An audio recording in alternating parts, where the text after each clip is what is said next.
This ain't no Oliver Twist in here. Please, may I have some more? No, it's nothing like that. It's more along the lines of give me more, more, more, and we will demand it with our dying breaths. Whoa! So we have to talk about today. Obviously, this is more culture war stuff. They won't let it stop. They won't accept defeat. The last video I said, I was like, do not think that this is a victory. They will keep continuing to push in other ways, and they will lay back and wait. And they are already doing it. And it's about DEI representation, of course, in movies, trying to trump themselves up, trying to make themselves look good with numbers. However, the numbers themselves won't actually lie when all context is applied. And so we're going to bring that up with it right now by this wonderful article. Be prepared for a lot of tangents. So, as Hollywood is celebrating the gender equality in movies, they also are stating that we need even more representation as audiences tune out. As audiences tune out, meaning, and obviously we will get into the actual numbers of it, and we've seen this anyway, by the way, ticket sales are down. Hype and interest in all of their bull crap is down. But they say they need even more. Yeah, if we just force feed it more and more into them, apparently that's going to do something. Kind of have to agree with Brie and basically all of their faces on this. Is like, what the heck are you even saying? You have all of diversity questioning. Hollywood is patting itself on the back for achieving a so-called milestone in gender equality, as more than half of the top 100 movies in 2024 featured a female lead or co-lead. That has nothing to do with gender equality. I mean, obviously you force people in, but maybe, perhaps, there are so many more metrics that go into what makes a good film and what makes something popular. Also, if that's the only thing on the market, of course, there will be more in the top 100 at a certain year. If you have, let's take it down to brass tacks. If you have 80 movies out of 100 movies of the year, 80 of those have a female lead or co-lead. Don't you think that more than half of those top 100 movies are going to fall into that category? You're fudging some numbers right there. You're trying to make it look better than what it actually is. But luckily, people have access to the internet, and they're going to find out that, yes, that little sway that you used to hold whenever people didn't have regular access to internet, when people still had dial-up internet, even before that, you don't control the narrative anymore. People can go out and look for themselves. Now, a lot of people are stupid as fuck and won't, but they have the option to. However, the closer look at the box office numbers tells a different story, and one that is suggesting that audiences are becoming increasingly disengaged from the industry's forced representation efforts. And yes, they are. We are. We have been for a long time. Nobody has had an issue with strong female leads or co leads. What we had an issue with was Mary Sue's and people being thrust into positions and roles that they didn't fit. We wanted good stories from the get go. We had good stories with good and diverse people. If you want to talk about ethnicity, we had good stories with that in the past. I mean, let's just look at Black Dynamite for, a joke on black exploitation. Everyone of all ages, well, not of all ages, but all types, loves that kind of stuff. Obviously, we could bring up the stuff with Princess Leia and Ripley and Gina Davis and Long Kiss Goodnight. There are so many times in the past. Jamie Lee Curtis, even in True Lies, was a strong female co-lead. No one had an issue with that. I actually just watched Down Periscope with Kelsey Grammer last night. Now, if we watched that today, you'd probably see a little bit of things about feminism, not realizing that what's actually happening in the story is that Kelsey Grammer is pushing her to succeed, because she comes in all hoity-toity, high and mighty, and he's just like, yeah, not everything's by the textbook, but don't worry, I'm here for you.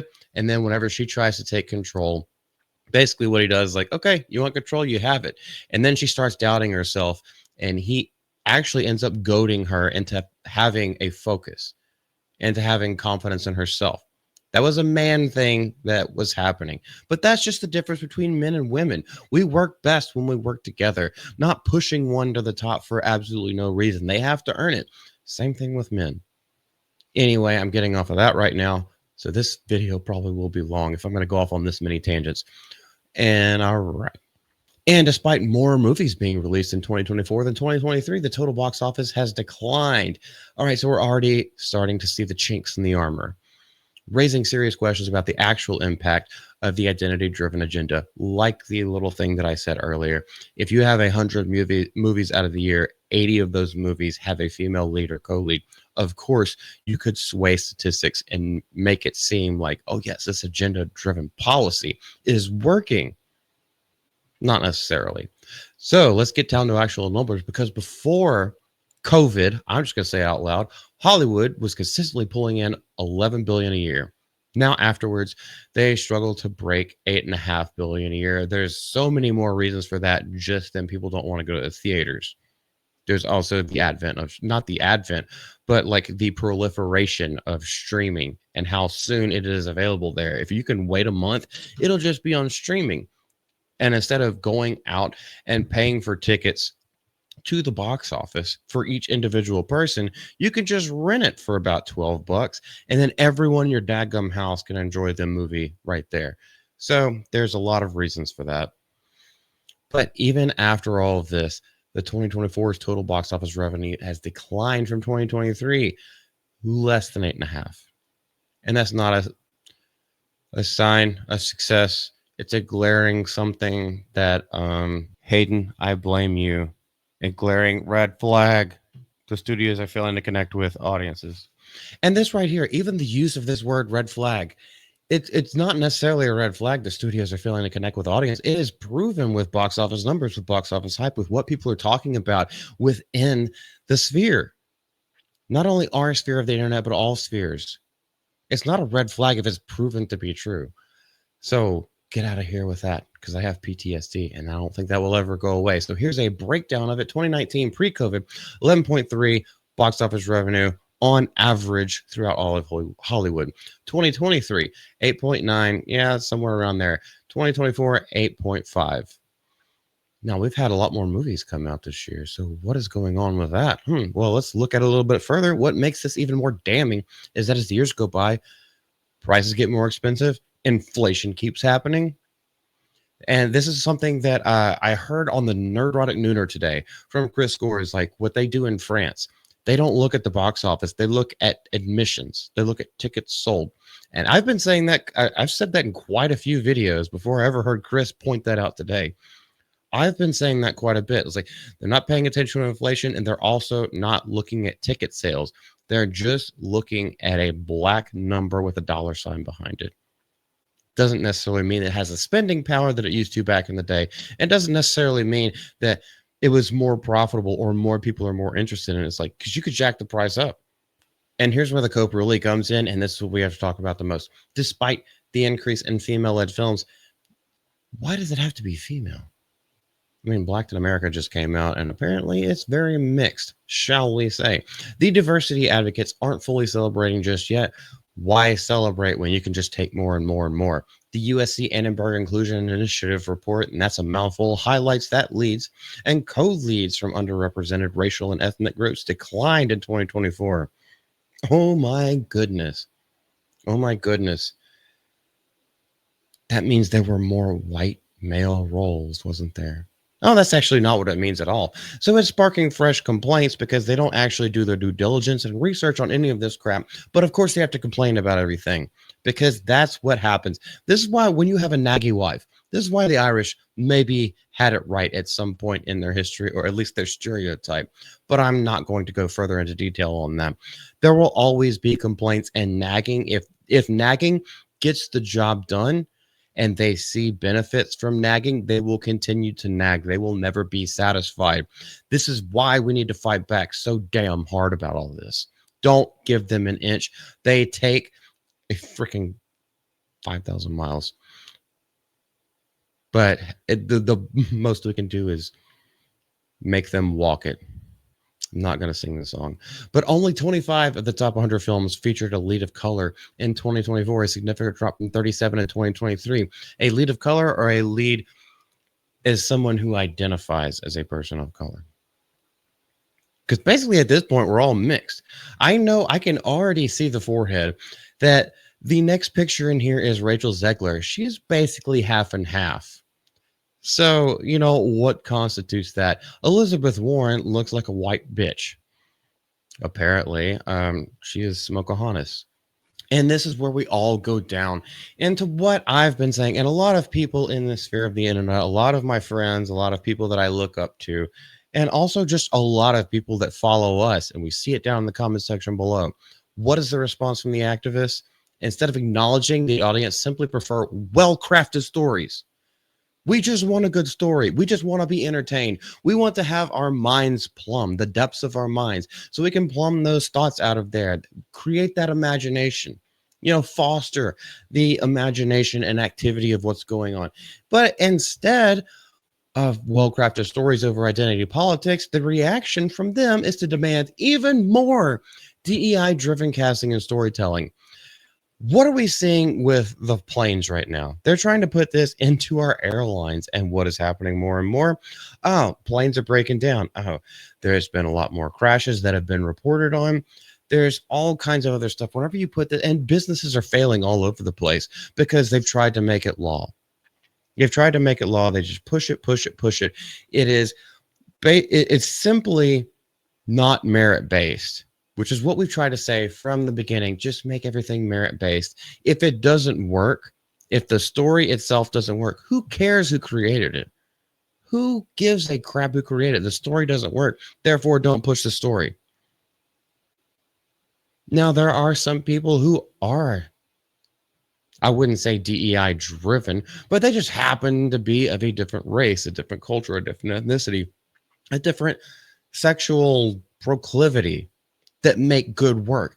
One of the first times I ever brought this up, I was talking about Clive Barker. A lot of people don't know he's a gay man. Also created Hellraiser and quite a lot of other things in the horror genre. Never has to deal with the homosexuality. It's not brought up because he's focused on writing stories. A lot of y'all didn't even know that.